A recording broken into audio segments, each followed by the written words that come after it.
নমস্কার বন্ধুরা, আমার রান্নাঘরে সবাইকে স্বাগত। ডিমের তো অনেক রেসিপি খেয়েছো, ডিমের ঝোল, ডিমের কারি, ডিমের কোরমা। আজকে আমি বানিয়েছি ডিমের মুগমোহরি। এই ডিমের মুগমোহরি কিভাবে বানিয়েছি সেটা তোমাদের সামনে শেয়ার করছি।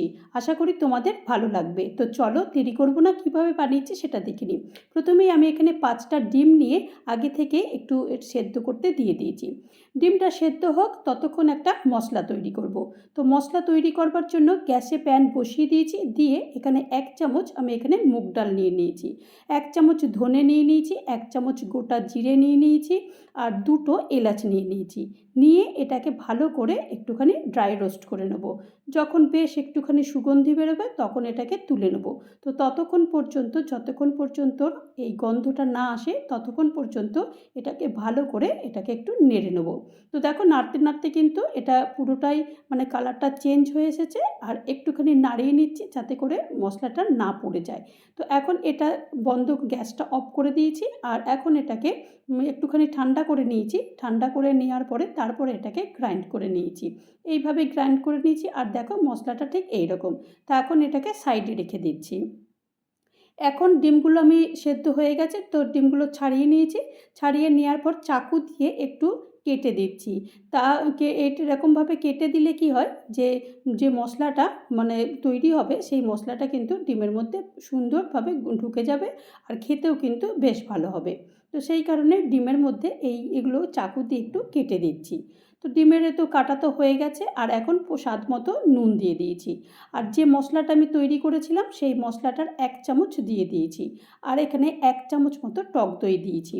দিয়ে তারপরে এগুলো ভালো করে একটুখানি মানে মাখিয়ে নেব। মাখিয়ে নিয়ে এটাকে আধ ঘন্টা মতো ম্যারিনেট করে রাখবো। আর যদি তোমাদের হাতে একদমই সময় না থাকে তাহলে অন্তত 5 মিনিটও একটু রাখার চেষ্টা করবে, তাহলে খেতে ভালো হয়। তো এখন এটাকে রেখে দিই, আর গ্যাসে কড়াই বসিয়ে দিয়েছি, আর 1 চামচ মাত্র তেল দিয়েছি, আর এটা সাদা তেলে দিয়েছি। হাফ চামচ আমি এখানে রাঁধুনি ফোড়ন দিয়েছি, আর এই 4-5টা মতো আমি এখানে লবঙ্গ দিয়েছি। একটা পেঁয়াজ কুচি করে দিয়েছি, আর 5-6টা মতো এখানে মানে কাজু দিয়ে দিয়েছি, আর 6-7টা মতো এখানে রসুন দিয়ে দিয়েছি, আর 3টে কাঁচা লঙ্কা দিয়েছি।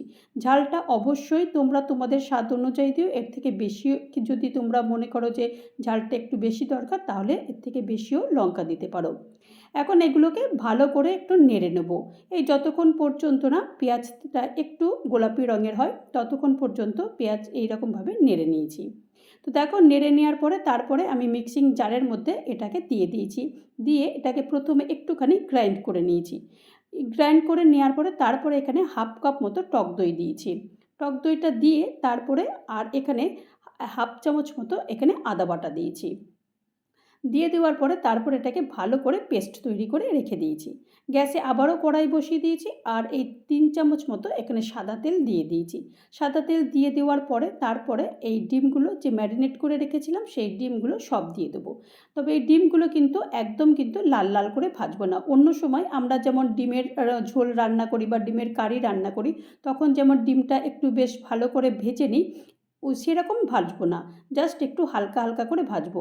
বেশি করে ভাজলে তাহলে ডিমের কালারটা চলে যাবে, তো তখন কিন্তু মানে দেখতে ভালো লাগবে না। তো সেই কারণে ডিমটা একটু হালকা হালকা করে একটু ভেজে নিলেই এই ডিমটা হয়ে যাবে। তো এখন দেখো ডিম ভাজা হয়ে গেছে, ডিমগুলো সব আমি তুলে নিয়েছি। ওই তেলেতেই আমি হাফ চামচ মতো আমি এখানে জিরে দিয়ে দিয়েছি, আর হাফ চামচ আমি এখানে মৌরি দিয়েছি, আর একটা শুকনো লঙ্কা ফোড়ন দিয়েছি। ফোড়নটা একটু হালকা একটু ভেজে নিচ্ছি। ভেজে নেওয়ার পরে তারপরে যে পেস্টটা তৈরি করেছিলাম সেই পেস্টটাও দিয়ে দিচ্ছি। পেস্টটা দিয়ে দেওয়ার পরে তারপর এটাকে ভালো করে নাড়তে হবে। তেলের সঙ্গে মশলা যাতে ভালো করে একদম মিশে যায়, এই রকমভাবে বেশ 2 থেকে 3 মিনিট ধরে বেশ ভালো করে এটাকে নাড়তে হবে। যত নাড়বে তত রান্নার স্বাদ আর আসবে। আর এখনই স্বাদ মতো নুন দিয়ে দিয়েছি, আর যেহেতু আমি এখানে টক দই ইউজ করেছি তো সেহেতু আমি এখানে 1 চামচ মতো চিনি দিয়ে দিয়েছি। চিনিটা দিলে কি হয়, মানে টক ঝাল মিষ্টি এই ধরনের পুরো স্বাদটা পুরো বজায় থাকে। সেই কারণে যখনই দই ইউজ করবে তখনই চেষ্টা করবে একটু চিনি দেওয়ার। আর যারা একদমই চিনি খায় না তাদের চিনি দেওয়ার কোনো দরকার নেই, তারা চিনি ছাড়াই এই রান্নাটা করে নেবে। তো এখন ভালো করে এটাকে মানে নাড়ছি। নাড়তে নাড়তে যখন বেশ একটু তেলটা বেরিয়ে যাবে, দেখো বলতে বলতে কিন্তু রান্নাটার মানে পুরো তেলটা বেরিয়ে গেছে। এই যখন তেলটা বেরিয়ে যাবে তখন আমি পরিমাণ মতো জল দিয়েছি।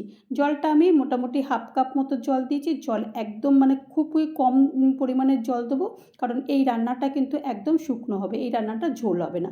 ঝোল হলে একদমই খেতে ভালো লাগে না। আর যে মশলাটা আমি তৈরি করেছিলাম সেই মশলাটা আমি 1 চামচ মতো এখানে এখন দিয়ে দিয়েছি। দিয়ে তারপরে আরেকটু ভালো করে এটা মিশিয়ে দিচ্ছি। মিশিয়ে দেওয়ার পরে যখন বেশ একটু এরকম ফুটতে শুরু করে দিয়েছে, তখন ডিম ভাজাগুলো সব আমি এখন দিয়ে দিচ্ছি। ডিমগুলো দিয়ে দিয়েছি, দিয়ে দেওয়ার পরে তারপরে এগুলো ভালো করে আরেকবার একটু নেড়ে চেড়ে দিচ্ছি। এই নেড়ে চেড়ে দিয়ে দেওয়ার পরে তারপরে এই 2 মিনিটের জন্য ঢাকনা বন্ধ করব। মানে বেশিক্ষণ ঢাকনা বন্ধ করব না, মানে প্রায় হয়ে গেছেই বলা চলে। তো এখন ঢাকনাটা খুলে দিয়েছি, খুলে দিয়ে তারপরে আরেকবার একটু নেড়ে চেড়ে দিচ্ছি। এই রান্নাটা আমি মানে এখানে আমি বাড়িতে অনেকবার করেছি, এইখানে মানে তোমাদেরকে আমি প্রথম দেখাচ্ছি। তবে এই রান্নাটা কিন্তু এর ধরনেরই আমি এখানে একটা মাছের মুগমোহরি রান্না করে দেখিয়েছিলাম তোমাদেরকে। তো তোমরা অনেক অনেক ভালোবাসা দিয়েছো আমার ওই রান্নাটাতে, তাই ভাবলাম এই রেসিপিটাও তোমাদের সঙ্গে শেয়ার করি। তো এর মধ্যেই আমি কিছু ধনেপাতার কুচি ছড়িয়ে দিয়েছি ওপর থেকে, ছড়িয়ে দিয়ে আরেকবার ভালো করে একটু নেড়ে চেড়ে দিচ্ছি।